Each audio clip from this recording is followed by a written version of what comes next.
But Okay. the winning team came over to say hi and like talk to us. And I gave them all stickers and they were like, oh my God, I know you. I have your calendar. And I got recognized. Yes. I met like fans out in the wild. Yeah, it was so awesome. That is really cool. Hello. And we're like, Do you want to play a game? What's your favorite scary movie? Be afraid. Be very afraid. See dead people. You're gonna need a bigger boat. Here's Johnny. The power of Christ compels you! The power of Christ compels you! Whatever you do, don't fall asleep. Welcome to Talking Horror with Jamie and Nikisha. Hi, I'm Jamie. And I'm Nikisha, and this is Talking Horror with Jamie. And Nikisha. Where we share our love for all things scary and talk horror through the lens of human behavior. Well, welcome, everyone. Happy Friday the 13th. Ooh, we got of another 3. one. Another one. No. Let's go. Right. 2 of the 3 within this year. So as the Goyles say on the interwebs, this is the year of the spooky girls. Very exciting times. For Friday the 13th. And of course, because it's Friday the 13th, we had to have our guest, Matthew Woods. Give it up for him. thank you so much for having me back so soon. Again, I am know. honored as always. No. We should have a Friday the 13th every month. Agreed. Well, then we'd run out of movies Yeah. It's okay. very quickly. They just have to make more, and then we can keep talking. Please. Yeah, well, we're getting that Crystal Lake TV show. Yeah. So there we go. we'll have to do one episode At a time. every Friday the 13th and then catch people up from before. Yes. Love it. Well, today, because it is Friday the 13th, of course, we're talking about the 1985 slasher film Friday the 13th, Part 5, A New Beginning. Oh, hey, you okay? Oh, some damn enchiladas. Oh, you gonna be all right? Oh.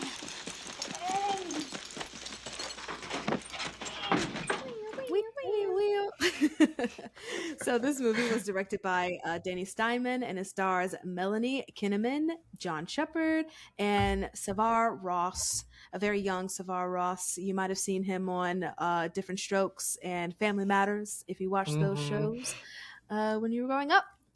And Right, he's one of Eddie's like dumb friends with Waldo. Yeah. Yes, I think he calls him Weasel or something. Yeah, Weasel.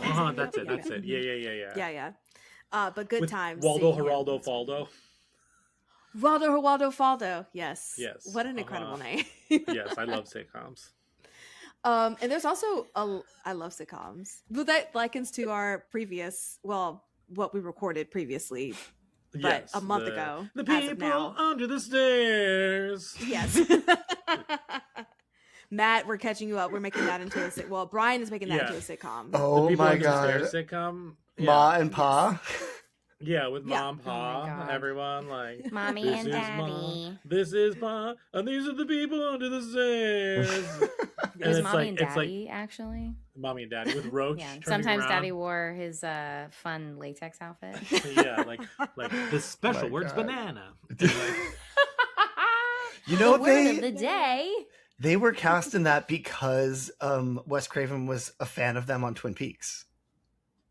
Oh, really? Oh, 'Cause fascinating. And they also, probably done on purpose and cast probably on purpose because they look like Ronald Reagan and Nancy Reagan on purpose for like this that's so funny that Wes Craven would fucking do that. Yeah, of course. Yes. Oh my God. Anyway, this is our people under the stairs episode. I literally was gonna say, listen to our episode because we get deep A into the unique nitty-gritty Black of that. History Month choice. Yes. Yes. But we made our points, so go listen to we our did, we points. We made our points. Yeah. Great. But we're here to talk about Friday the 13th, Part 5. If you have not watched it, go find it somewhere and then come back and listen to us. So heavy spoilers for this. And Jamie, please hit us with those trigger warnings.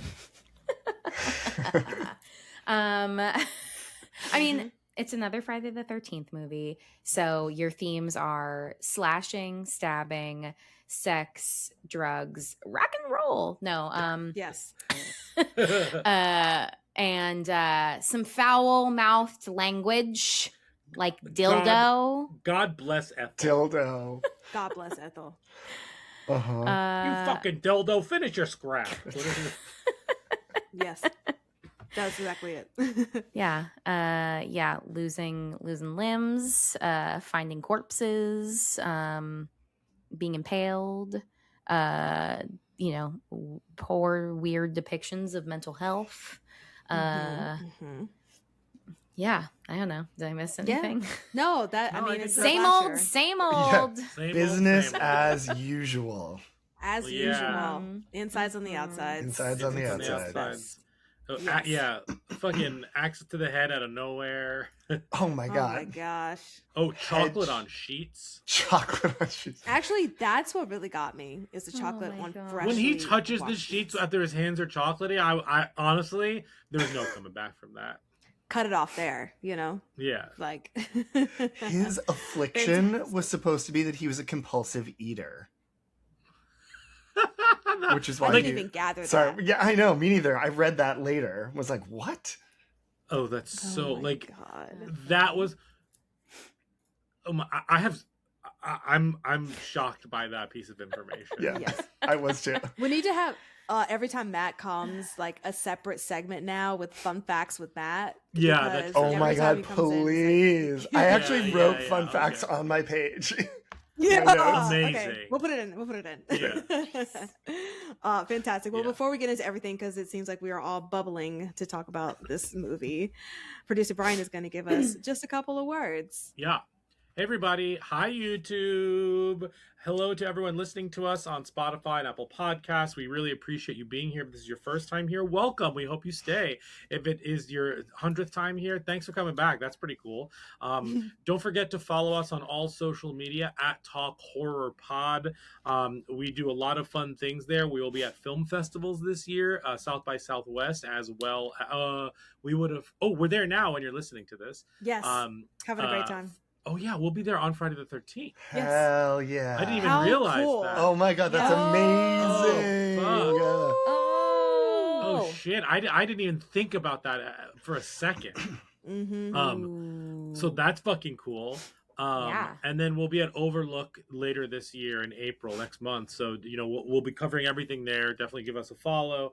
And then outside of that, just like I don't know, be cool. That's it. Hashtag be cool. Just be cool, guys. Just be cool. cool. Yes. Be cool, man. Be cool. Yeah. Well, Matt, if this is people's first time listening to us, give us a little introduction about you and give us your socials so people can follow you. Talking about be cool and follow Matt. Be cool. at Follow me. Hallowoods. Yeah. Yes. So right out the gate, my Instagram is Hallow Woods. Hallow like Halloween and woods like trees. I am an artist and illustrator. I do a lot of spooky things for various projects, companies, art books, that sort of thing. My favorite project is my own project. I make an October to October Halloween countdown calendar. And I So draw smart. new illustrations for each month, each year. It's all brand new. Everything is hand done. I love it deeply. It's full of all sorts of like spooky anniversaries and spooky dates. And so it's like a little bit of Halloween every day throughout the year. Oh yes. Those will be for That is our sale main calendar. in July. 100 days till Halloween. They will go on sale. Awesome. Oh, but So, also all I'm of Matt's going to do a descriptions- reprint and have them with me in April at Wicked New England. So there will be Oh, cool. very there'll be a halfway to Halloween, like a shorter calendar version that I'm going to reprint. I just remembered that. Thank you. Oh, that's awesome. Oh, amazing. Yeah. All of his links are in the description, and yeah, we use that as our main calendar, like in the kitchen every year. Mhm. And Thank you. Yes. It's great. Mm-hmm. I don't think I've ever actually had a calendar until I bought Matt's calendar. And Sure. it's definitely Oh, so what a worth it, so, compliment. yeah. Thank you. I am not a big calendar girl. I am definitely a planner book person, Mhm. but it really is nice, like in my room, to have a calendar and kind of have everything laid out in that way. Plus, all like you said, the spooky dates are really fun to look at and be like, oh, this is someone's birthday. That's this is the Scream Queen's birthday, or all stuff like that. So and like also we're in the calendar, so like yeah, you are.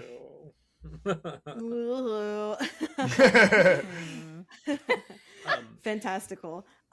So I know it's a short amount of time, but I'm still gonna ask, like, and maybe Matt has some things too, of anything that you have watched between the 24 hours that I saw Brian and Jamie. But Matt, if there's something you want to share. I just watched for the very first time Heart Eyes.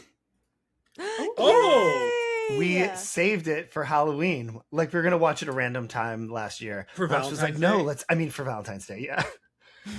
Halloween.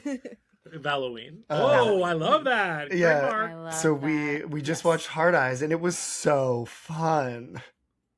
It's Right? good, right? It was so fun. I loved Yes. the like cheesy, over the top like performances. Like, it was a Hallmark movie, and she like works for this like Yes. executive who's a nightmare, and there's like a meet cute. Like, it was, we were dying laughing. Yeah. This is Jamie. Do you want to? I think you should keep plugging your theory.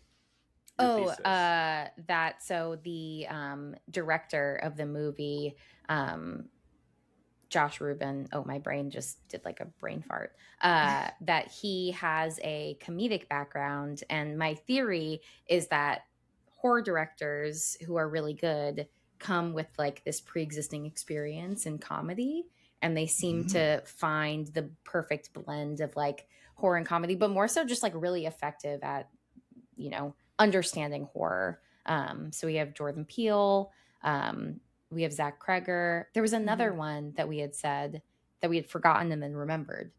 Yeah, now I can't And I remember. forgot So again. Josh Rubin. I'll think of it before the end of the set. Were we talking about the milk and cereal people? Yeah. Yeah. That's exactly right. Yeah, Cool. yeah, Yes, the upcoming Obsession. Yes, 100%. Yeah. I think you're totally right, Jamie. Like, setting up God, a thank you. scare and setting up a joke are like, could be like looked at as similar structures, just like utilized in different ways and things like that. The only difference is score. That's it. Yeah. But it's all about timing. And Exactly. I feel like when you place it in the right time, Very it astute. just works. It works. Yeah. Yeah. So that is my Amazing. running theory, and nobody burst my bubble. Yeah. No, Yes. Do it. It's a great Don't. bubble. Don't. It's a steel do bubble. it. Other than that, on Friday, we went to Brooklyn to a bar called Crystal Lake. And I didn't know it existed. It is only sort of a spooky bar. It's like they opened this bar and then realized the name and like added some stuff. There's like some Jason masks around. There's a 12-foot skeleton, but it's like not really a horror bar. It's just called Crystal Lake. But they had Friday the 13th trivia. And so we went. That's fun. And we played, and we came in second, and I'm so pissed about it. Oh man. What were some I of the fully questions? empathize with that feeling. We got two questions wrong. And one of them, what they were? yes, one of them was which Friday the 13th movie has the highest body count. And we said that it was Freddy versus Jason, because Jason goes on a rampage and kills like 40 people in that field. But apparently the technicality is that he was under the thrall of Freddy or something like that. And so the kill count goes to Freddy instead of Jason, or I don't know, some bullshit like that. I was like, all right. that all is right. bullshit. Yeah. What was the answer? The answer was Like I think it's Jason 2009 Goes or to this Hell Oh, okay. Oh, okay. or something like that. I don't remember. Well, technically, this one wouldn't count, right? Because it's not him. Right. Right. Mm. Yeah. Good point. Mhm. A spoiler. Oh my god. Oh yeah. Sorry. Yeah. But I hate that was a stupid technicality. Yeah, and the other one was like was about Jason Takes Manhattan. It was like what New York City icon like is in the background when someone like this character gets killed. We were like, the Statue of Liberty? The answer was Times Square, which is not No. that's a neighborhood. Ew, That's gross. not a landmark. Yeah. Right. So we got those two wrong. Okay. But the winning team came over to say hi and like talk to us, and I gave them all stickers, and they were like, "Oh my god, I know you. I have your calendar," and I got recognized. Yes, I met like fans out in the wild. Yeah, it was so awesome. That is really cool. And we like Oh, spent the rest of the night chit chatting, and they're filmmakers, and so like I will definitely That's hang out with so them in the cool. future. That's so fun. Yeah, it was awesome. I had a great time. That's a great, good story. Good story. Yeah, Thank for you. bringing Good it Thank you. story. up. Good Yeah, story. good story. That was awesome. Yeah. Except next time invite me. I am just a couple boroughs away. Absolutely. so- Absolutely. I There's probably could not help you one. at all. For They trivia told me night, about but- another one called Final Exam that is like a general horror one that happens regularly. It's Oh. like monthly or something like that. At Crystal Lake General Horror. No.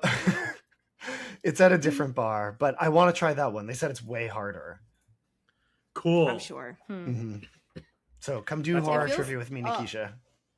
Yes, I would love to. I couldn't help you at all, but I'll That's be there great. and support you, and I'll Listen, buy you cool. drinks. We've Done. done over like we almost did 200 episodes or something like that. You know a lot. We'll see. We'll see what sticks in this Right? brain. What episode But is this? yes, that knows? sounds like a really fun time. And it's always a thing with quote unquote niche like what is it, hobbies and people with horror. Like I can totally see a horror trivia night being hard because people just feel like, oh, it has to be, like everyone needs to know all Sure. these niche answers about Oh, horror yeah. because that means you're a real fan of all Mhm. this Yeah, stuff. but Like, also come on, guys. So this is episode 225. You definitely know some stuff. Okay. But also something that I will say is that like the thing that I learned about horror fans and the thing I love about horror fans is that it's not just like, oh, I just want to watch all the supernatural movies, or oh, I just want to watch all of the ghost movies and all the body horror movies. Like horror fans want to see everything. They want to see the great stuff that's like universally loved, like we'll just say like Jordan Peele type stuff. They want to see the crumby shit at the bottom that people love, like Birdemic and like like carousel, like murders and shit like that. But like they want to see everything, and I think that's so wonderful. Like I think that's incredible. Like you may like one subgenre more than another, but like horror fans are just fucking hungry for it, and I think that's really cool. And I bet that makes the trivia even more exciting. Oh yeah. Oh yeah. The people are showing up. They're putting their butts in the seats for everything Yeah. and supporting it as a whole, which is really nice. Oh man, that's such a good story. I love it. Yes. That must have made you feel so good. Yeah. It's like a Right. little sip of like fame. I was like, oh, you know me? Absolutely. Yeah, hell You are yeah. You famous. should be famous. You're famous. You're famous to us. Thanks so much. Absolutely. Agree. Well, speaking of fame, actually, there's no segue into this, but hey, famous person, Famously you're gonna have to give us a plot summary. Yeah. of this famously terrible movie. What's the plot? Yes, and I can't wait. It's gonna be Oh, fantastic. man. You have 2 minutes, and I think Brian is going to. Yeah, I like to time. empower Brian to have his Yeah. his moment to shine, where he That's gets right. to do the timing. Get And your I'm- calculator out. Yeah. Oh my Yeah. god. Yep. All right. Uh-huh. I did pull up the calculator, but now we're on the timer. So let's hear a 2-minute plot summary of Friday the 13th, Part 5, A New Beginning. Go. Okay, Tommy Jarvis, an older teenage Tommy Jarvis, is having nightmares while he's being transferred from a state psychiatric facility to the Pinehurst halfway house. He gets there and we meet a bunch of other 40-year-old teenagers. We meet a child who hangs out there named Reggie because his grandfather is the cook. We meet the redneck neighbors. We meet Dr. Matt and assistant Pam. One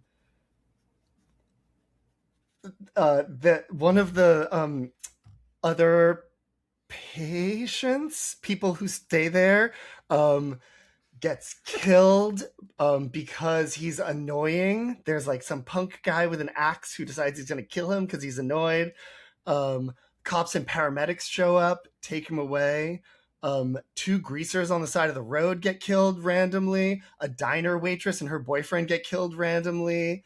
Then 2 other of the people that stay at this house, Eddie and Tina, go to have sex in the woods and they get killed with a belt and hedge clippers. Then the redneck farmhand that just got hired gets killed while he's watching them have sex. Then Reggie visits his brother, Demon, and his girlfriend. And during a damn enchiladas scene, they get killed. The Regnuts then get killed. The 40-year-old teens get killed one at a time. The plot really doesn't matter all that much. We finally see Jason. He's in a mask with blue marks instead of red marks. Pam, Reggie, and Tommy are running all around. Tommy kills Jason again. The mask pops off, and we realize it's one of the paramedics from earlier? What? And then in the hospital, Tommy, I guess, becomes Jason. And that's the plot. Yeah. Yeah. I guess. Excellent. I guess. I guess. Sure. Oh, so incredible. Okay, let's get into it with our first segment, Trick or a Treat, where we let you know right off the top, was this a treat? We loved it, or we don't know how we feel about it, or kind of neutral about it, or trick, not our cup of tea. Trick. Treat. So, producer Brian, trick or a treat? This movie is a trick. This movie is a objective trick. I'm gonna go with because like it's so bad that it's fun in places. Yes. And I forgot a lot of the kills that I remember vividly are from this movie. Got it. Okay. It's not good, but I'm gonna go yeah. Okay, yeah. Matt, trick or a treat? I think it's a trick. I think this is my least favorite of the franchise. I like it less than 3. Oh, 3's my least favorite. I don't know. I don't know. I think I'm gonna go with trick. It's a trick. Yeah. Got it. Go with your first mind. Yeah. Yes. Yeah, that's your gut. You can always change it at the end. Exactly. Like I always do every episode. Jamie, trick or a treat? This is a trick. There's no hemming and hawing about it. No ums about it. No, Yeah, I'm ums. gonna go on the but treat because it was so bad that it was good to me. Because it was so bad. I love that. Yes. Cool. So again, like Brian said, objectively bad. But did I have a great time watching this? Hell yeah. And we're going to talk about that in our likes and gripes. And now our likes and gripes. Matt, please, you are our guest. Go first. I struggled finding likes for this. I did come up with some. My first like is that there's some really good one-liners in this movie. Sure. Like what did you say? You big dildo, eat your fucking slop. Yeah. And like yeah. Cloudy in the mountains, sunny in the valley, and snowy up your nose. Yeah. Uh-huh. And like there's just like so much stuff like that is you can't help but be like, wow, someone was so proud of that, and it It's funny. It made me chuckle. All of them got me. Mhm. They're stupid and they're funny. Yes. I liked the kills in this. Like, there's a high body count. A lot of people aren't killed off screen. They actually kill them in the movie, which I appreciate. There's a few like corpse reveals in the end when she's like, and they're all popping out of Yeah. windows and trees and whatever, wherever they are decorated. Yeah, it's like that. I love Violet's bedroom, the like goth girl, like her bedroom with all like the posters and stuff. That was my bedroom when I was in high school. I covered every single surface of it with like magazine clippings, posters, tickets, like whatever I collected, like paper ephemera, I stuck it to the walls. Like, I wish I had better photos of it because it was actually kind of incredible. It's like I wallpapered the entire room. It was psychotic.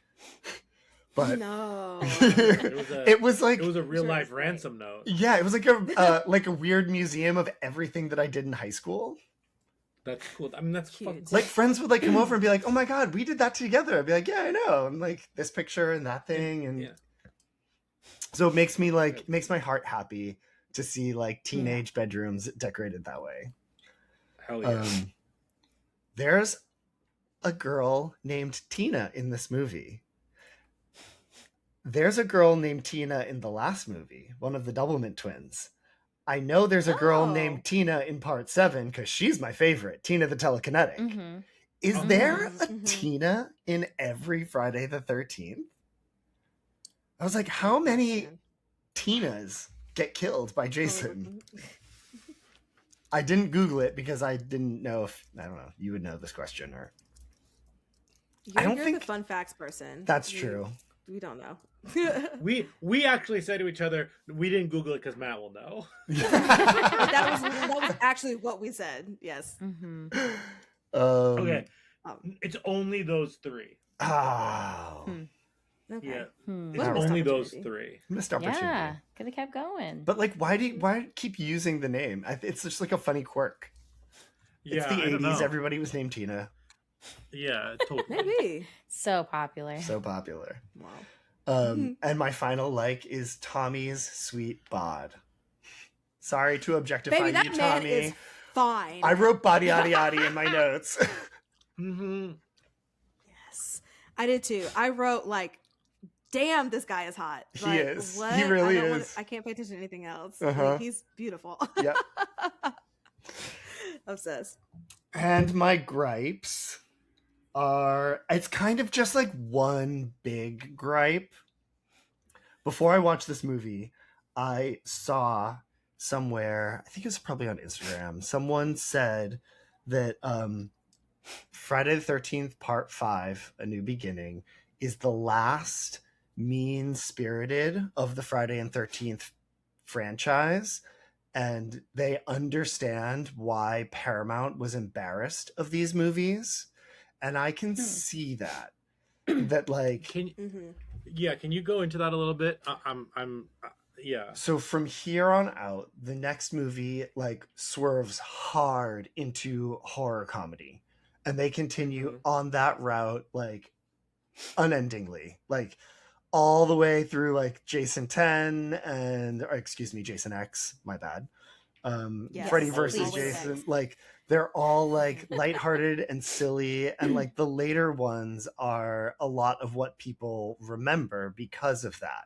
They're like very bombastic and special effects heavy, and like Kane Hodder, who is the most famous of the Jasons, enters the picture, and but the ones before this, like they're kind of like the tone is like kind of crude and raunchy in a way. There's like a sleazy aspect to the first half of this franchise that they really lean into in this movie, I think specifically. And so Paramount hated these movies, except that they were cheap to make and they were a huge cash cow. And they didn't need anyone famous, and they there was an opportunity to give like one of their like young and up and coming directors a project to work on, because everybody was like, everybody wants a job, right? Yeah. And so even though they were not proud of these movies, they were continuing to make them for those reasons. And so like my gripe, to actually come to my gripe, is that like this movie is so insensitive and so like stereotypical characters that like there were a few moments where I was like, oh, like that. Not only did it not age well, but it probably wasn't funny then. You know what I mean? Sure. Like there Yeah. are a few moments where you're like, that was just mean, you know? Yes. Which is like kind of what I mean by like mean spirited. Okay. Yeah, totally.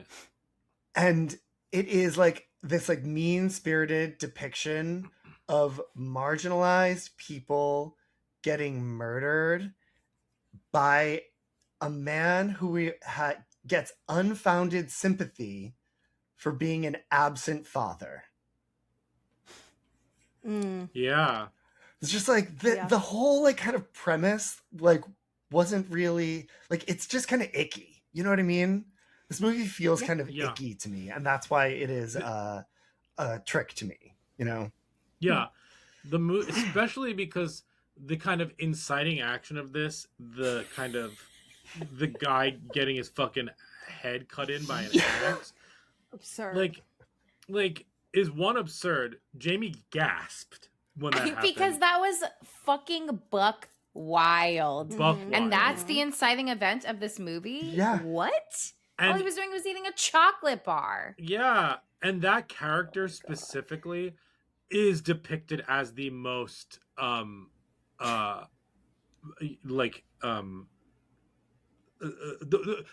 character is depicted with having the most special needs in terms of like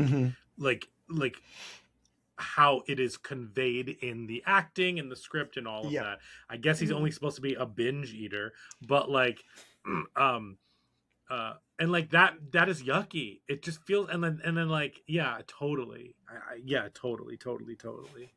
This movie's fucking crazy. This movie is crazy. And like I love and appreciate a good like sleazecore movie. I'm gonna give away one of my suggestions now, which is The New York Ripper. It is like, you have told us to watch that. It's on my watch list. Sleazy, like kind of like gross New York, like boobies and stabbings and insides on the outside, very much like this movie is. The killer calls and harasses the victims like in Scream, but uses a Donald the Duck voice on the phone. So that's incredible. It is like, it's so wacky, and like old New York City is just gross in the first place, but like that kind of like sleaze that also has like a little bit of a sense of humor that doesn't take itself too seriously, I really love. And I feel like this movie, like, I don't know. I was just about to say it tried to take itself too seriously, and that's wrong. No, it didn't. I don't know. Not at all. It just like, it gets under my skin for some reason. That's understandable. And, you know, just thinking about what you were talking about, the difference between this movie and all the ones before it, and then everything that came afterwards, that's so fascinating, because I thought in watching this movie that they just completely leaned into, we're just going to throw whatever the fuck we want to throw in this movie, and we're camping it up, we're doing whatever, you know. And I understand what you mean by like quote unquote trying to take it seriously, because in a sense they are trying to make it fit within the context of everything that came before it, right? Before we get like Jason X and he's in space, because then at that point you really know that they just are like throwing shit to the wind, you know. But it felt like that to the stars. To the stars. Excuse me. It's a masterpiece. To the for stars. Sure. Yeah. And I love Jason X. We all have talked about. This is a pro Jason X podcast. Yes. I think this is in general. This is a pro Jason podcast. I would say. I would say so. I think so. Yes. Yeah. We're pro Jason. And I Yeah. guess that's why too in this from that initial scene with the axe, I just leaned into like this is gonna be just fucking nuts. So sit back, turn your brain off, obviously, and just enjoy people being killed and all the boobies that were in there. Because my God, there was like I feel like more boobies in this one than the other ones in the past. That Yeah, we have like watched. the nurse, not the nurse, the waitress, the diner waitress, who just like Oh my who, God. like opens up and is like, Top it's open. like, you know, like, let's go, girls. Oh my God. Also, I love that her boyfriend was the fucking insane driver from the beginning. The like Yes. disgusting sleazy. sleazy hospital worker. Oh who my drops God, that was her Tommy Jarvis off. boyfriend? Yes, the same Yeah. guy. I didn't even notice that. Mhm. Yeah. I was like, who are these random people? Oh yeah. Also, that's one of my That's new how I feel favorite. about every Friday the 13th. Who are Who these are these people? random people? Who are these random people? I know, Mhm. but that's one of my new favorite. That's one of my favorite '80s tropes that I just realized is one of my favorites. Is that mental institutions will hire anybody, and they're all Literally. the worst. It's always the mental institutions and the morgues that just Yes. hire like Mhm. the grossest people, except for in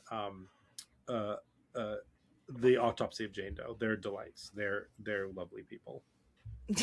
Oh my God. Yes, The- Matt, do you have oh sorry, go ahead. I was just gonna say the paramedic that's chewing gum when he's like covering the body just looks at the rest of them and goes, fucking pussies. Yeah, Like, oh my God. But then also like all of them are just standing there like watching his body get uncovered. I'm like, I would not want to be sitting there looking at my friends or Yeah. whatever roommate's dead body just on the ground. That was so Yeah. it was so random. Matt, I was just gonna ask, do you have any other likes and gripes you would like to add? No, that's my only other. I guess I have another like the neighbor. What is her name? Edie. Ethel. Ethel. Ethel. Ethel. God. When she Ethel, is don't. Yeah. chopping up the chicken and doing the Oh. like hiya. Alex Yes. looked at me and goes, "She's giving like real Miss Piggy energy." And we paused it and Incredible. died Yeah. laughing. Yeah. It was That's so That's funny. exactly funny. fucking right. Oh my God.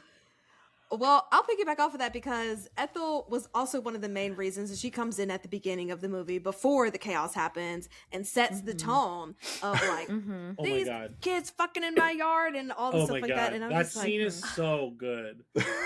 it's so because she's so committed to the character too. It's like you Mhm. are not telling this lady that she is not Ethel living on this farm, like with her son doing all the shenanigans. You know what I mean? Yeah. Like she's Uh-huh. full force 100% in it, and that also just got me into the movie. So I stand Ethel in this movie, and I will say out of all of the Friday the 13th movies, at least this one had like some mental health things that we could like bring up and discuss, because not a lot of them do. So I think that's also was just like, oh well, this kind of makes my job easier of asking Jamie a bunch of random ass questions, because of course we can just ask her about the facilities and all the things that are going on in this place. I also didn't clock, and I think Matt, you mentioned this, that the facility was like by Crystal Lake, and so that's why they kind of knew. Yeah, it was called Pinehurst. Okay, yeah. I don't know. And I just thought it was like random. I mean, but it made sense that it would be by Crystal Lake, but not make sense, because if all this stuff was happening, like, why are you putting this facility in the same area? I know that in the later movies, when they like reopen the camp and Jason comes back yet again, they give it different names. So it's not always Camp Crystal Lake. They rename it to like try and scrub the like Camp Blood from it. And so I wonder if like Pinehurst is one of those camps. I actually don't know off the top of my head. But I guess it also doesn't fucking matter where this place is, because it's not Jason. That's true. True. Very true. Yeah. Which that was the biggest gripe, because it just commit to the bit. Why would you bring in this random twist for twist's sake, which is what it felt like this was, And then the minute that they showed the face of the guy who was actually doing this, I literally like yelled out, "Who the fuck is this?" Yes! Like I have no clue who this is. Who are these people? Yep. Who are these people? Who are these people? Who are you? I don't know you. Who are you? But I was like, what is happening? And that, and it was only They're it the comes in with the people last like under 30 the minutes. stairs. Right. But I was just like having such a good time, just riding along to all the boobies and stabbings that were happening, and then this twist happens, and I was like, "Y'all, really? You could have just made up a. I would have rather than made up a dumbass reason for why Jason was back alive again, Sure. than trying to tie in all the stuff." And that makes sense what you're saying, Matt, about the grossness too of this absent father being the one that's just like causing all of these murders. And so like what are we supposed to be feeling for him? Right. then? At the end, they're Is it like, making this "Oh, it connection? was his son. That's why." They're like, where? No. They even say in the beginning that he was abandoned as a child. Yes. Yeah. That the mother Like, we don't died know and the what happened to father the father. abandoned him. Yeah. Yes. So, Matt, I have a question for you. Yes. Maybe you know this. Brian, answer. in the back. Go ahead. Yo, thank you. So this is called A New Beginning. So the last one was the last chapter. Yes. They kill him. This is a new beginning. Yeah. I guess my question is, was the intention of this movie to I mean, we know what happened afterwards in terms of like retconning and doing all of that, but like, is the point of this movie to make Tommy Jason moving forward, and then they just like scrapped that idea? Like, do you know the answer to that? I do know the answer to that. Thank you so much for asking. Oh, yes. Yes. So All right. the last one, 4, the final chapter, they had every intention of ending the Friday the 13th franchise. Like I said, Paramount didn't want to do these anymore. And then it did so well in the theater. They were like, but money, money, money. Does anyone have any ideas? We just killed our killer. What are we going to do now? And so the idea was that they were going to make a new beginning, follow Tommy, and everybody expected in making this movie that Tommy was going to become the next Jason. He's going to wear the mask like Jason, pretty much like take up the mantle. And this was like supposed to be a stepping stone to that. It was going to be a new trilogy with a new killer. But it tanked and was so poorly received and made such low profits. They were like, okay, if we're going to do this again, we gotta bring the big guy back. And they do. Yeah. Sure. So like they make it out like Tommy is going to be Jason at the end of this. And then they immediately retcon that in the beginning of the next one. Okay. I guess that makes sense, and good on them, because yeah, this was not. They that kind movie of do was it not- in Halloween too, right? In like Halloween. I was gonna say Halloween too. Yeah. Yeah, they make Jamie the like killer at the end of one of the movies. Right? Doesn't she like stab her mother or something? Yeah, she and stabs then someone and is like in some kind of trance while wearing Yeah. her like Halloween costume. exactly. And then the Literally beginning the same thing. the beginning of the next movie, they're like, just kidding, she's fine. Yeah. Right. That was 5. At the end of 5. Yeah. Because the end 4, of 6 5. ends on a cliffhanger with like the cult. Yes. Hmm. I don't remember. I have to Yeah. rewatch those. Those are fun. Jamie and I watched. Those Yes. are really fun. They all blended together at some Yeah, point. they're all the fucking same. Yes. That's so funny. That is. And then the last thing I'll say about this is the older brother of the little boy, what was his name? Demon, who had on that cool like Michael Jackson bad Yes. like outfit Uh-huh. on. And they kept describing things as bad. They said bad over and over and over. Yeah. They were really trying to drive it home. Well, and then so I had to look, and I'm like, well, when did the Michael Jackson Bad video come out? And that came out like a couple years after this movie. Really? So then I was like, what? Oh.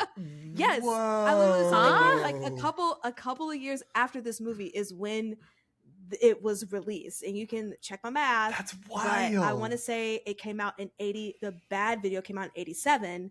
This came out in 85. 85. So what you're telling me is that Michael Jackson liked this movie so much, was so influenced by this, that he and his producers were like, let's take these ideas and run with it. It's not impossible. I know Michael Jackson chose you know Michael Jackson? Yeah. Oh my god. Me and Mike? Pause. No, he chose the special effects artist from An American Werewolf in London because he was such a fan to do the makeup, the effects for Thriller. Oh yeah. That tracks. So I know Michael Jackson is a horror fan. Maybe he did. That's fantastic. I think I'm he going to did. say yes. Maybe. I'm gonna second that. He was like, those damn enchiladas, they got something. Those damn enchiladas. Like, probably but also, if you... My favorite quote of this movie was by Jamie when we were watching it. Stop singing and just shit. Yes. Incredible quote. What was okay, yeah, I'm just gonna Matt, what were you gonna say? I was just gonna say that's like easily the biggest pulled quote from this movie. Like that's the thing that people like reiterate around when they talk about this movie. Damn enchiladas. Yes. The damn enchiladas. Yeah. Oh my god. Also, that actor is in a movie called Joanna Man. And I love Joanna Man. Oh yes, no. he's it's such a crazy movie of the early aughts. I think it was the early aughts. I don't think it was the 90s. Maybe. I don't know. But I just kept thinking about Joanna Man every time I saw him on screen. You know, I was sad that he died. And I will say I'm happy that the little boy lived. So one for the black ones. We got it. We got one out there. Reggie was like my favorite character in this movie. Why does every 80s movie have like a little black kid sidekick? Like in early 90s as well. Like in one of the Child Play movies, Chucky, like the third one. Yeah. Is it the third one? Yeah, at like, the military base. Like, it's the military commander's like son or nephew or some shit like that. Like always. Like that's how they like, I don't know, whatever. It's That's fucking crazy. hilarious. Man. Jamie, please enlighten us with your thoughts on this. I don't really have that much to say about this. I didn't like this movie. It was not for me. I was super confused. I was having a really hard time following it. There's too many goddamn people. I know that they're always stacking the cast so that you get more kills, whatever, because then I don't care about anybody. And I'm like, why bother learning about any of these people? Because 90% of them are just gonna die, especially if they're having sex. It's like, cool, easy. Oh, I'm seeing your boobs. Great. I don't have to worry about you. There she goes. Like it just, yeah, exactly. What even are my thoughts? Yeah, I mean, really the only thing I enjoyed Ethel the most. That was the one thing that like actually kept me engaged in this movie, because she was so deeply silly. But yeah, there wasn't really anything else that like was doing it for me. I was also very confused when I was like, that's not Jason, like at the end. I was like, who the fuck is who are you people? I was like, what? And then, but truly, like, I don't think I've been as shocked as I was in a movie in a while when that guy gets killed with the axe immediately in the beginning of the movie. And I was like, I'm confused. What does this have to do with anything? And there was no like preamble. He just like was asking him questions and then he just killed him. And I was like, what on earth is going on here? And like how, like, I don't know. Everyone just stood there and watched. And that guy like ends up, you know, being taken by the police. But then I'm just like, okay, what is the point of any of this? Like, I don't know. This felt like a totally pointless movie to me. Even understanding the context is helpful of like what was going on in creating like the next movie in the chain. But like, yeah, I just this one is very much not for me. There's really nothing that's like my like cup of tea or like things that excite me about horror that like really we're hitting in this. Like no redeemable qualities. No. And then like I just get pissed at the end because it's like, cool, another character who's like deeply traumatized is now becoming the killer. Like I hate that trope. Like let's stop you know, like treating mental illness as if like, you know, people are gonna go on murder sprees. Yes. Yeah. So like that. And then like, yeah, just trying to understand what is happening in this halfway house and like the supervision or lack thereof that is seemingly going on here. Because I mean, I'm sure we'll talk about it in the next segment, but I'll wait. But yeah, you mean I got nothing. I'm screaming. But you mean that girl's breakdancing in her room didn't do it for you either? Like robot. Wow, that scene. Oh, you don't sleep with no shirt on in your pink bunk bed? I was so pissed. Oh my Brian, yeah, she has a roommate. Pissed. Oh God. She has a roommate. Oh, she has a roommate. It's a bunk bed. That was fucking nuts. Meanwhile, she's like sitting downstairs in the living room, like with no clothes on, like but in a robe. Like yes, that was so. I was like, no one cover up your tits. No one is sleeping with their tits out. Like you're cold, cover them up. And bottoms, like you're either fully naked or like you're wearing short. Like it just doesn't. It's almost as bad as like the jorts underwear or lack of underwear with the jorts. Like I'm like nobody does this. This is like not a normal thing that people do. No. They're just like, you know, it's really hot right now. And like, I'm wearing shorts. Let me just take off my top. I'm like, nobody does that. Wild. No one. And like, what is the temperature in this movie? Because there are so many scenes where you can see people's breath. It's so cold. But also like, I'm going to go get naked outside. So ever since also who is fucking in the woods like just in the woods and then guys like I'm gonna go clean up and I'm like you should both just go put on your clothes and go back inside because then she's just like and I'm like what that's not no one's doing this who is just lounging naked in the woods like post coitus like I was like what is happening this movie drove me like up a wall. I really also he washed off in a pond. Like it was so gross. Yeah. You're maybe dirtier from going in the pond than you were before. Yeah. Like if Jason didn't kill you or if the paramedic didn't kill you, like you were getting like a penile staph infection. Oh man. Yeah. Oh, goodness. Okay. And just, you know, poor Tommy. He's really been through it. Tommy. That's fine. He'll kill some more people and then he'll be fine. Because that's what the job is. I guess. Yeah, I guess. We'll never know. Great. Brian, take us home. Sure. I find this movie incredibly memorable for the wrong reasons, honestly. So I found the opening dream sequence with Corey Feldman very underwhelming. It's kind of a stupid dream. It's kind of like a very like if that's your dream, like just two guys like waking him up and then like almost I don't know. It felt very mundane for like a nightmare. I got a fun fact about that. Yes, please. Corey Feldman could not come back for this movie because he was busy making Goonies.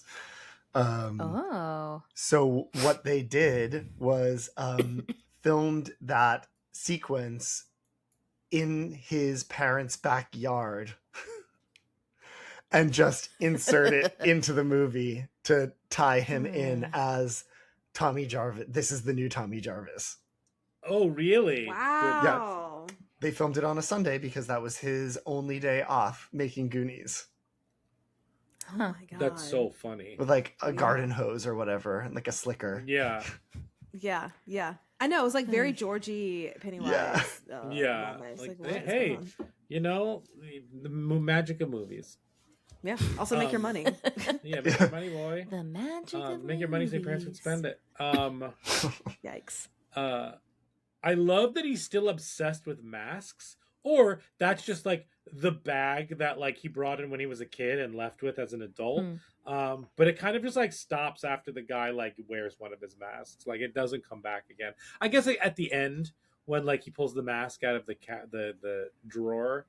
But yeah, that's fine. But I liked that. Does the killer in this get the mask from him? That's a great question. Like, where did he I pick don't up know. a hockey mask if it wasn't from Tommy? But I mean, maybe he was just obsessed with because they found the clippings in his like personal belongings. Oh, that's so, true. So maybe he's like I'll buy it and I'll get it. He's very creative. He got it dirty, you know, all that stuff. You know, he used like he burned the edges and like dipped it in tea to make it look old. Oh my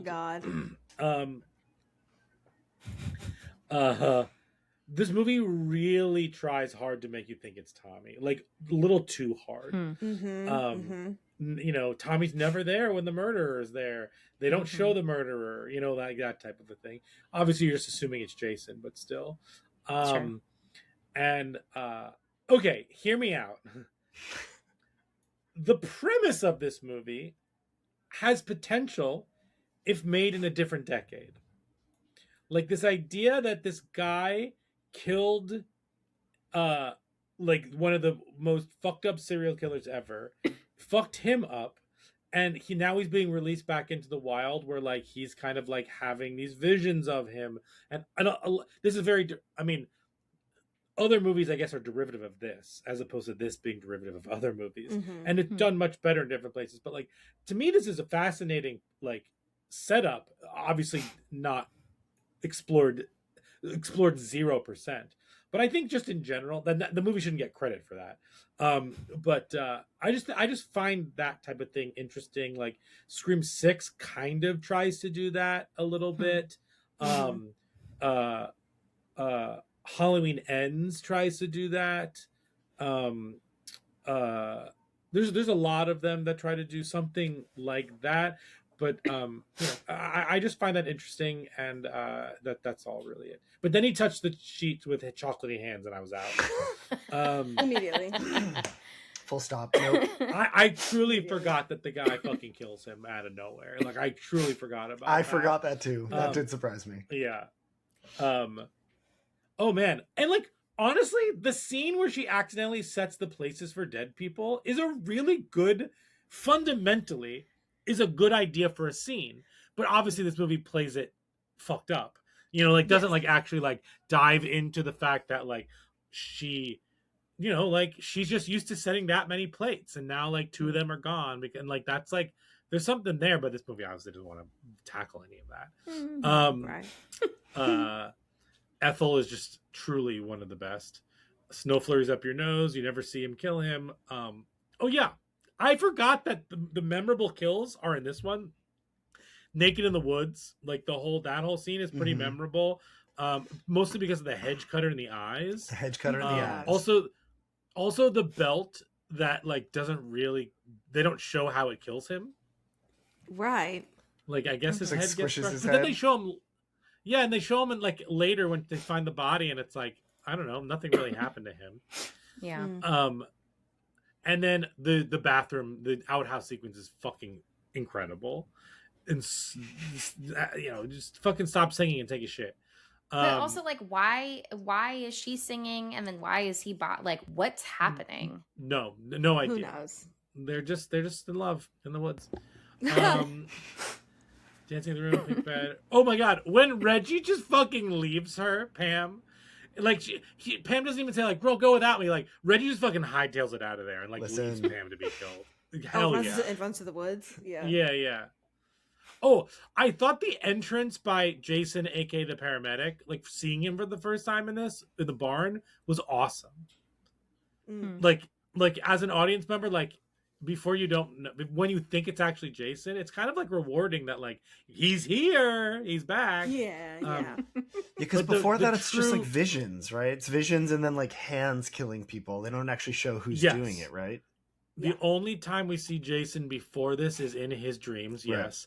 and then it's only hands and stuff like that. Right. So it's like a big reveal. Is smart in some ways, because if you're not paying close attention in that way, you think you've seen Jason already. So it's like subverting your expectations heavily and influencing you. And then Tommy not being there, kind of like, well, maybe it's Tommy. Like they're trying to confuse you. It doesn't work. But the best part of this movie by far is chainsaw versus machete. When they're like fencing, basically. That whole sequence is fucking crazy, but a lot of fun. And then the end of this movie feels like Psycho. Like the end of Psycho, where the guy's in the room like explaining everything, where he's like, "Oh, it's because he took on the personality of his mother to fill the hole." And like in the hallway, it's like, "Well, yes, of course, he saw his." But like it's like done in like 2x speed. It's like, and then we found these things, and like it's actually the father of this guy. And like, oh, poor everyone. Oh, that's crazy, isn't it? And then they get right into the Tommy stuff. To be fair, we did watch some of this movie in 2x speed because like we couldn't do it. Yeah. Incredible. That's like my new favorite thing. I have to try it.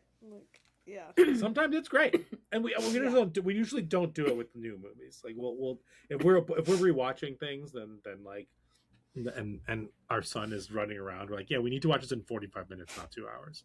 Oh, right. Makes sense. Yeah, that's all my thoughts. This movie sucks, but it's memorable. That's why it's a trick, or because it's memorable. It is memorable. Unfortunately, not for but me. I would put this. This is like, what'd you say? Not for me. Yeah, fun size. Incredible. And then this is at the bottom of this is it probably goes 3-5 for me. Like at the bottom of my list. Yeah. Boo. Makes sense. Great. Well, let's move on to our next segment. Brains.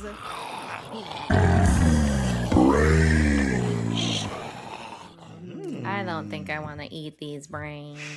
Well, I'm so sorry. Get your fork and knife ready because we're getting into it. Matt, I'll let you ask the first question. All right.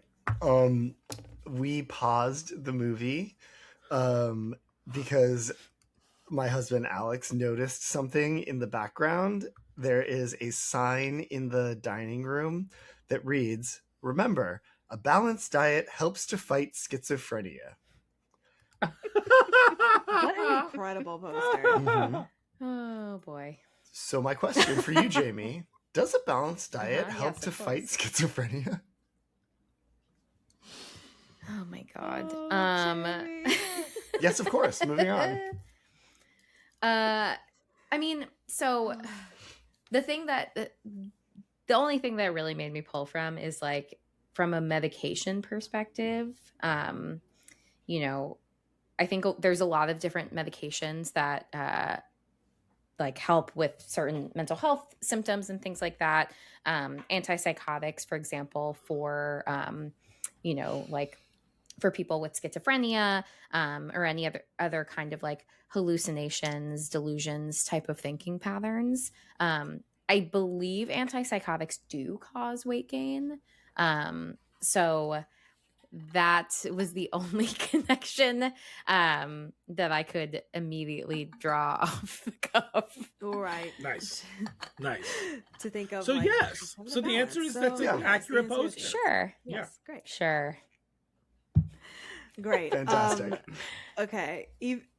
Well, diving deep even more. So deep.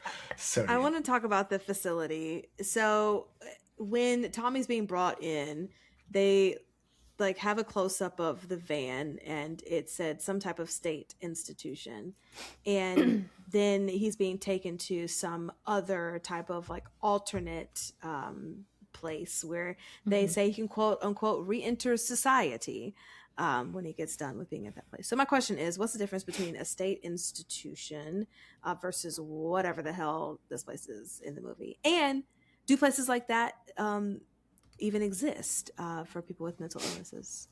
Yeah, I think so.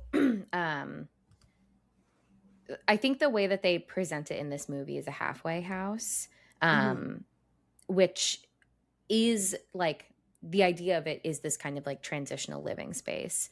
I think that I mean, they definitely exist. I would say it's probably like more just considered like transitional housing that's that has like supervision and like staff on hand. It's not just, you know, if you if you've been like hospitalized for long-term mental, like severe and persistent mental health, then you're probably not just going to be like, I mean, in a perfect world, you're not just going to like be released into the community without any kind of support. And so the idea is that this is like a supervised residential like type of facility to, you know, continue to maintain the structure and support as they are transitioning back into, you know, or rather outside of the very rigid like structure of the mental health, I guess, state institution.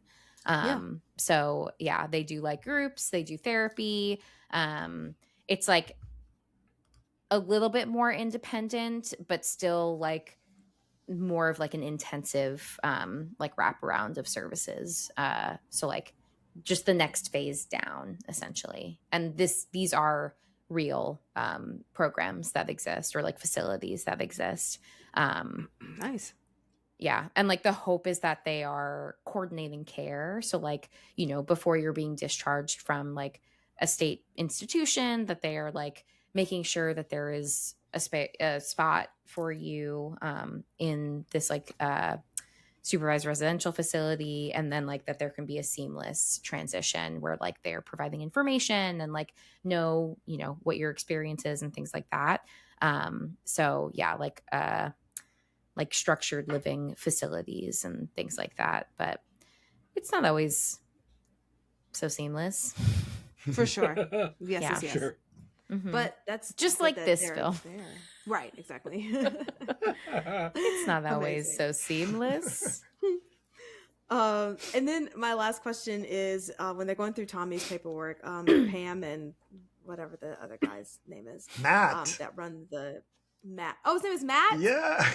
Hi, Matt. Matt and Pam. Dr. Matt. Oops. Dr. Matt. When they're looking through Tommy's paperwork, Pam is like, "Oh, what did they diagnose him with?" And Dr. Matt says, "Defense trauma," which feels very generic. So I just want to ask, what do you agree with what they diagnosed him with, and would you add something else to that diagnosis? I mean, I also like don't know what that means. Okay, great. Fun fact, neither does So Dr. the real Matt. question is, Yeah. Yeah, no, I don't think that anybody really knows what that means. okay, great. I mean, they could just say like post-traumatic stress disorder. I mean, like I'm sure that he's like experienced we know that he's experienced trauma. It seems like he is definitely having nightmares. I mean, we get like parts of it, like there's obviously missing pieces of information, but like if they're already saying that he experienced, or if they're giving him some made up diagnosis of defense trauma, my guess is that he probably has like displayed some of the other like symptoms of post-traumatic stress disorder. So yeah, nightmares, flashbacks, hypervigilance. I think he's like a little bit on edge. But Yeah, 'cause he has defense yeah, trauma. so like defense trauma. That's what I don't know that's about what that. Yeah. So what you're telling me is that the doctor at the end of part 4 who said that Tommy Jarvis was going to be just fine. I think he was Was exaggerating? a little bit off. Just Okay. like a little bit. Totally a little fair. bit Great point. off. Yeah. Great point. Does Dr. Matt get a Dr. Loomis Worst Therapist Award or whatever? Mm. That's a good question. Does he go on a list?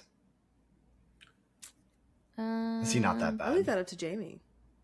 Me? You all saw the movie too. I feel like we all share our opinions on it. I don't know. I just feel like there's some who do like so much worse, like just like are really egregious. I don't know. Yeah. I probably wouldn't give him an award, the Loomis Award. No. I agree. There are worse culprits. Yeah. So. Yeah, he's just kind of Not the like best. he's not really in this movie very much, to be honest. No, and he gets killed off screen. Yeah, Right. so you don't really. Yeah. If you get killed off screen, you're not important. He's just doing his job. Ooh. If they don't want to spend the budget on you dying, then like that's it. What a bummer! I'd be so pissed if I was in Yeah. a horror movie and they killed me off screen. No. Yeah, or I Yes. filmed the scene and they cut it and they just showed the final. Oh, That's even the worse. worst. Cut and post. You had to go through all like Yeah. the sticky blood and staying up all night and all Yeah. that stuff Uh-huh. just to get it cut. Yeah. I'd be like, y'all better send me my scene. Yeah. Putting it on my reel. YouTube. Yeah. I am putting it on Yeah. my reel. Yes. Fantastic. Should we Rotten Tomato in this? Yeah, let's do it. Yes, please. It's the Rotten Tomatoes game. All right. I mean, what do you think this has on Rotten Tomatoes? Jamie, let's start with you. Like a 21. Okay. 21? Nikisha? Yeah, I'm gonna go 29. And Matt? I'm gonna lowball you and say 15. It's 15! Is it Yeah, really? I was like, I should have gone lower. It's 15%, and the audience score is 26%. And there is no critics. There's no critics. It doesn't need to consensus be. on this one. No. Not Okay, doing now Great. what do you think? What do you think this has on Letterboxd? As a reminder, it's 1 through 5 with 0 through 5 with decimal points. Matt, we'll start with you this time.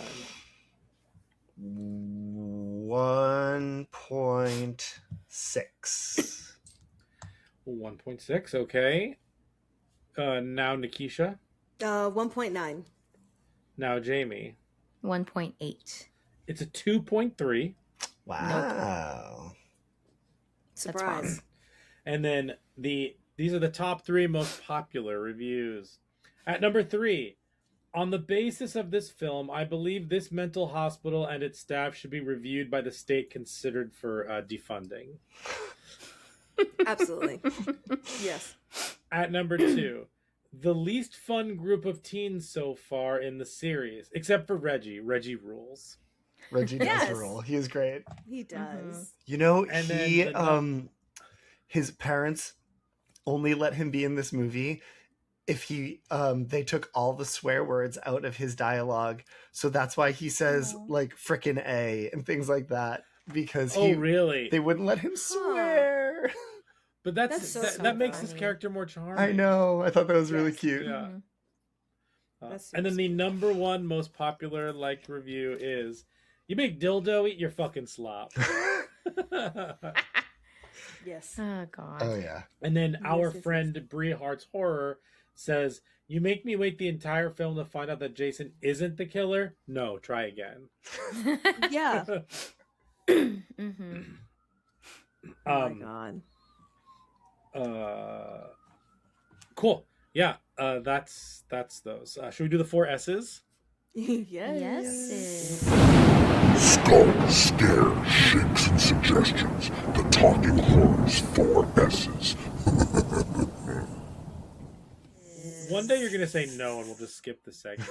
I mean, no. Oh, well, we can skip this for sure. What do you think this has on? No, we did that already. The 4 S's are skulls, scares. Fuck, I'm so tired. Skulls, scares, shakes, and suggestions. Skulls is how well this movie handles mental health and human behavior. So that's 1 through 10. Scares, how scary is it? Shakes, can you shake it off? Can you not shake it off? And then we'll do suggestions a little bit later. But Jamie, why don't we start with you? For skulls, I gave this a 2. For scares, I gave it a 0. And for shakes, I gave it a 1. This film is not for me. All right, Nikisha. Yeah, for skulls, I'll also give this a 2 and scares a 0. But I'm going to give it a 4 for shakes because there are some things that I will remember, and there are some good moments for me. Matt. Demon's outfit is truly the only good moment. Yeah, this movie. Without this movie, we wouldn't have gotten bad. Yeah, totally. Exactly. Yeah. I gave this 1 for skulls, 3 for scares, because I like some of the creative kills, which that maybe should be shakes, but anyways, I already rated it. 3 for scares and 2 for shakes, because I bet I will be so long until I watch this movie again that I will not remember it again and then be like, oh yeah, I don't like this movie. Yeah. Yes. I'm a 1 for skulls, a 0 for scares, and I put a 4 for shakes. Like Nikisha, not because I think this is good, but because I do think that some of these are this movie's pretty memorable in the worst fucking way possible. But yeah, okay, and suggestions, I'll go first. I said one already, Halloween Ends. If you want a bad movie that like ends poorly, about someone trying to be another monster because they gets it through osmosis and PTSD, that's a good one for you. If you like being disappointed. You'll be disappointed. If you like this one, you'll like that one. Yeah. Yes. And then I'm more just promoting, in November there is another Friday the 13th where we will be doing my favorite Friday the 13th movie, Jason Lives, Friday the 13th Part 6. Jason Lives. So good. So it's so good. Get started watching that one. Ethel is. There's no way Ethel isn't related to the groundskeeper in the Work. I fucking love Jason Lives. And yeah, that's those are my suggestions. Wait, after sorry, that one, we would skip 7 because we've done that. And then which other ones would we have left to do? Jason Takes Manhattan, which is 8. Okay. 8, and then 9 is Jason Goes to Hell. 10 is we should just do Jason X again and have Matt on for that. One more time. One more time. One more. I will watch that movie so many times. Yes. Then we still need to do Freddy versus Jason. We haven't done that on the podcast. So we have, including watching Jason X again, we have 4 more. Okay. Because we already did we did 7 and we did the reboot. Yeah, we could do that one again because I would do that one again. I would give that one another watch because I fucking hated it the first time I watched it. But I would watch it again. The reboot? Yeah, the reboot. Yeah, I hated it the first time I watched it too. 2009. I don't like the reboot. I think it's mean spirited But there's a great line. You have perfect nipple placement. Oh, oh yeah. my god. yeah, we might do it again. Wow. I would watch that one again because, man, the end of that movie makes me so mad in terms of how they. Anyway, maybe we'll do it again. And anyway, yeah, those are the ones we have to rewatch. Those are the ones we have to rewatch. Yeah. Great. Cool. Yeah. Jamie, More suggestions. Yeah. I would like to suggest another movie that takes place in a hospital, that also features a killer that we're familiar with. A Nightmare on Elm Street 3, Dream Warriors. Oh, nice. Yeah. What a I like good that one a lot more. Yes. I am a bigger fan of that. On this No. No. I don't think we did Dream Warriors. No. Well, No. we should probably do the Nightmare on Elm Street movies once we run out of Friday the 13th movies. We should do Nightmare on Elm Street movies on Friday the 13th. Oh, That'd be that's nice. funny. That's good. That's good. Okay, we can do that. We'll do that next. Nikisha. I was gonna suggest Halloween 3 only because it's one of those like this wasn't really Jason, but and so you want another chain and Michael Myers isn't in it. Halloween 3. They're like, let's try something different, and it didn't go so well. And it didn't go so well. Yes. And Matt, I know you spoiled one of them, but you said you did more. Yeah, my other suggestion is actually a song. It is called A New Beginning. It is about this movie, and it's by a band called Wolfie's Just Fine. It came out in 2016. You have to watch the video with it. The song is about the lead singer of this band saw this movie too young. and the scene where they go and have sex in the woods, and she gets killed with the hedge clippers,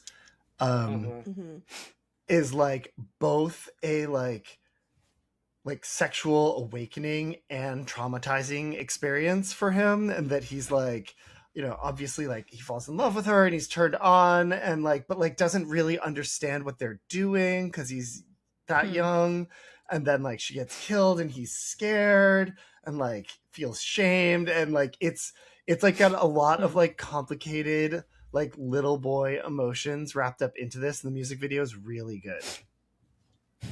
Would you say the music video is better than this film? Yes, for sure. They get two actors to like reenact this scene and like insert him into it, like as though he's really there. And it is like, it's kind of sad. It's like kind of tenderoni. Okay. What's tenderoni? Oh, it's just a cute way of saying tender. Oh, okay. I assumed that, but I didn't know if there was more behind it. Thank you. Like rice-a-roni, but Obsessed. tenderoni. Yeah. Or pepperoni. Oh my God, that's incredible. Great. Well, that wraps up our episode of Friday the 13th, Part 5. You can follow us on the socials, Instagram and TikTok at Talk Horror Pod. And producer Brian, where can they listen to us? You can listen to us wherever you find podcasts. So that's something like, have you heard of YouTube? Hi, YouTube. Have you heard of Spotify? Hello. Have you heard of Apple Podcasts? Who is she? That was me biting into an apple. That was you biting into an apple? Yeah, Yep. Crunch. It was a very crispy apple. Rate and review us there, not on the Apple. Well, yeah, on Apple Podcasts. 5 stars, please. And thank you. And You dildo. Oh my God. But as always, thank you, Matt, for joining us for this episode. And like producer Brian mentioned before, all of his information will be in the episode link. And thank you for having me. Fire off your favorite quotes. It's the damn enchiladas. I think mine is your big dildo. Yeah. No, I actually think my favorite one is snow flurries up your nose. That was a good one. I didn't write anything else down. Jason Voorhees, his body was cremated. Yes. Was it? He comes back. And they I take don't the know. ashtray and just like, dump it. It's just it's fucking nuts.